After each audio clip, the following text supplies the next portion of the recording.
tukukulisaayo nnyo mu kuwummulako kwe tubaddemu wetwawummulidde nga bannaffe bano batulambuza ekifo kino oba eriiso ly'ebyobulambuzi lino erisangibwa wano ku lusozi Moroto. Katweyongereyo tulabe ebirala. Yes, and then the next one down there is called agul. Agul is a wrist knife. It's the only knife ever found in Africa which is worn on the wrists. And they are used for many purposes, actually. Kati eno ebeera ki? Ebeera kava ye. Giteekako n'osibamu bulungi. Bagikoze bulungi nga kava ye fittinga na bulungi. Kati olaba eno ye bagiteekamu gifikisinga bulungi. Kati kitegeeza ng'otudde ne banne tewali ki? Tewali tabu.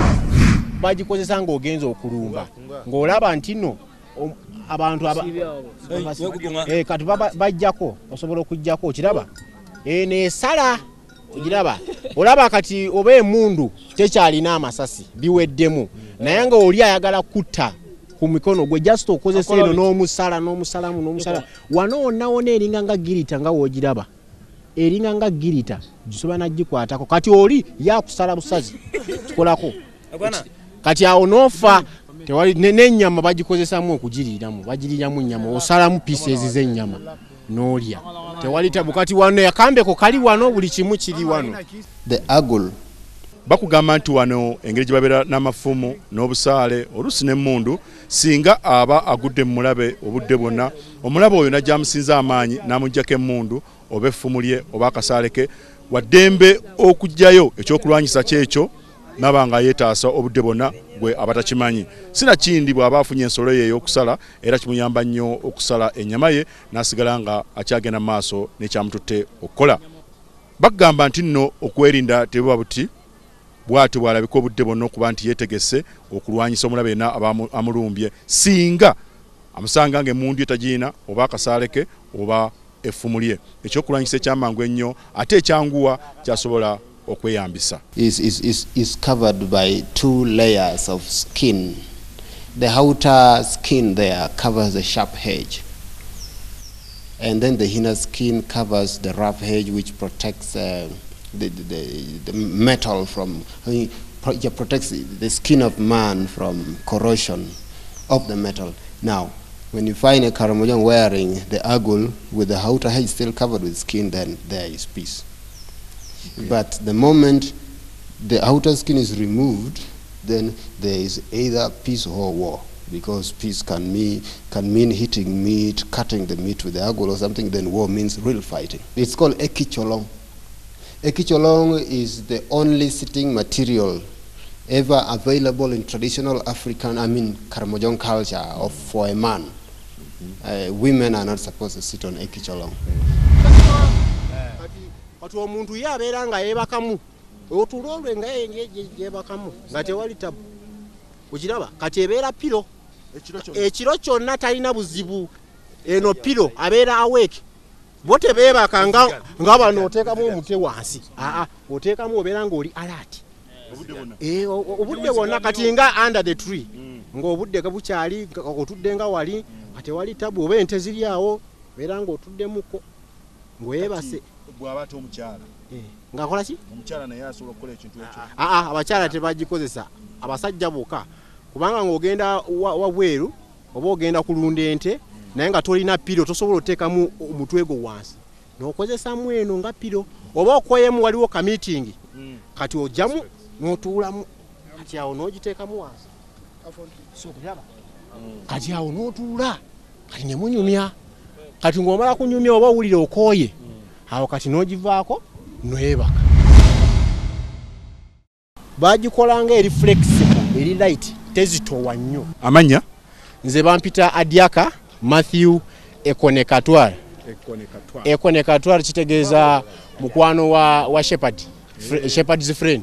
Kati eno entebe eno ekola bintu bingi muyinza okubanga mulwana naye ng'ebeera nga gaadi. Ebeera gaadi ekugaadinga ki olina kati omuggo gumugokka oli akukuba kati olaba kati omuntu oba ayagala okukuba wano kati ye guno gubeera gugadinga kati ogiraba kati olaba kati engeri gyakolamu kati olaba kati awo ebeera egadinga osobola ogikozesa nga mulwana obanga kati ente oba ozitutta oba embuzi oba endiga byokozesa. A boy is not allowed to sit on an elder's stool. If a young man picks an old man's kicholong and he sits on it without his permission, then the young man is going to be penalized. Killing a goat, killing a bull, just to appease the elder in actual sense. But elders can share their own stools. Elders, you are my age mate, yes, I can give you my stool, you give me yours, you give me your brothers or something, but young men cannot take elders' stools, brother. Mu bingi byotasanye kusubwa ngozze wano okumanya bya bannaffe bano abakalamojja y'entebe eno. Naye yagamba terina kuyitibwa ntebe wabula kyabuwangwa nnyo eri bannaffe bano abakalamojja naddala omusajja omukazi tagituulako. Naye nno n'omwana omuto nga tomaze kufuna lukusa kuva wa taata n'akusanga ogituddeko ofuna ekibonerezo ekisingireyo ddala okubeera ekinene ennyo. Naye bba mu myaka egimu omukulu atugamba nti mwenna nga muli bakulu ku mukulu musobola okutuula ku ntebe eno n'agikuwa n'ogituulako naye omwana omuto tekikkirizibwa. Munnayuganda munnange abantu baffe bano abakolomojja si bangu nnyo. Omukazi awa baawe ekitiibwa ekisembera ddala ekyowaggulu era lwotavanga gy'ovudde wammwe ovudde kamu ekyo jeno ogambe nti n'olina omutwalo oguwa omwami aweeka omukyala ekyo kibi nnyo. Kaalabanga omukyala alina ssente kikyamu tekikkirizibwa. Omukyala akulaga nti nno yakola emirimu gyonna egy'okutabula amata okukola buli kimu ekisoboka ye n'awabba n'atalyako. This material is called etuo. Etuo is used for keeping liquids. It can be milk or water. No blood is kept in etuo. It's just milk and water only. This calabash is made of wood. It is called atuba, and it is basically used for keeping milk and blood. Either milk only or blood only or a mixture of milk and blood. Always, just for keeping it. This material, they look like drums, but in actual sense they are food flasks. They are called ngiburin. When there are many, they are called ngiburin, but one is only called ebur. Ebur is used for keeping food. What type of food? Fried food, meat, steamed meat. And ebur can keep food up to over 5 months when the food is still fresh. First of all, the food which goes into ebur must not have soup. It has to be almost dry. Ategeza tino ekintu kino kikolebwa mu muti ne kikuma emmere okumala kumpi emyezi 5 ku 6 naye etteeka lekirina nti gwe omuntu ova eno n'okwatako bukwasi wabula waliwo omuti ogukolebwamu oba ekijiiko oba wuuma yonna gyolina okukozesa okuteekamu oba ennyama bo bantu baffe bannyama by'okusingawo oba mubisi ogw'enjoki ekyo kyennyini kyokozesa okuteekamu era kyokozesa n'okugyamu. Wano mu Karamoja Museum ebintu ebisinga bye tulinamu tubijje mu bantu abakaramojja.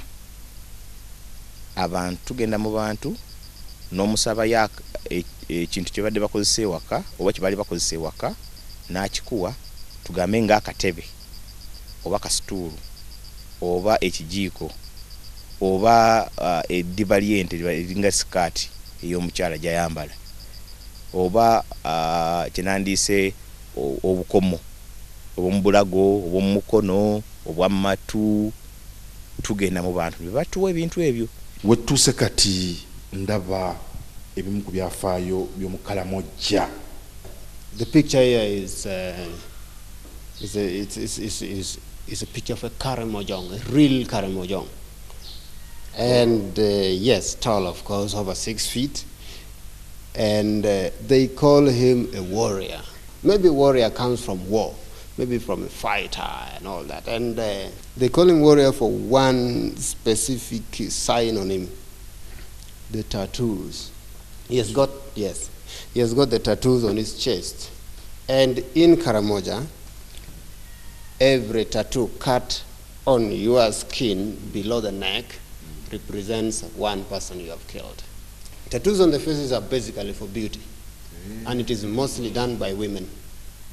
Men rarely put tattoos on their faces except for identification. For example, a dodoth in Kabong will put three slits from the sides of the eyes, 3 of them, just like that.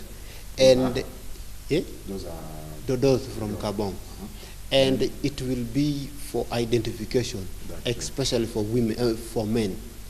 And women generally put different kinds of decoration on the faces, going straight, going sideways, going round, and all that, up to the cheeks down here, just for beauty. So long as a tattoo is put below your neck, downwards, especially on the chest part, that represents people you have killed. But if tattoos are found on your stomach, then the tattoos must have used for treating you. You must have fallen sick, and then they get herbs. Yeah, they get herbs. They beat herbs. They pound them, and then they cut you. Sure. And this man must have killed over 70 people, or more than that. And every tattoo represents one person, and like that. So that's why they call him warrior. Yes, he's laughing. He doesn't have a gun. Actually, typical Karimujonga warriors, typical ones. Omulwanyi ono mu Karamoja ayogerwako kyenjizeewo ayina emisale bo bannaffe gye bayita ttatu naye nga tatu ate budde olala bamanyi kintu kirala nnyo naye ayina emisale egya buli kika okuva mu kifuba kye oba okuva mu bulago. Kati bw'osanga omusajja mu Karamoja ng'ayina emisale gino okuva mu bulago okukka wansi obutasukka kundi kitegeeza nti buli musale gw'alina aba muntu gwe yatta. Ono munnaffe mu Karamoja mu kugerageranya kumpi abantu 7 namba beyatta era ekimulaga akirina nti nno gyemisale gy'alina ku mubiri gwe. Musanga n'emisale egyo nga giri okuliraana ekkundi okuba kujjanjaba bulwadde bonna bw'aba afunye olw'ensonga nti bo tebalowoleza nnyo mu ddagala zzungu olw'ensonga nti bamanyi emiti gyabwe gisobola okubajjanjaba ne bakozesa emisale egyo. Museum eno ekulaga ebintu bingi nnyo n'abantu naddala abo ababonaabona ennyo mu biseera we wajjirawo enkyukakyuka mu nneeyisa. In 1971, the Karamojong were massacred by the past government of Amin. The models here, and they are the survivors of the massacre of 1971.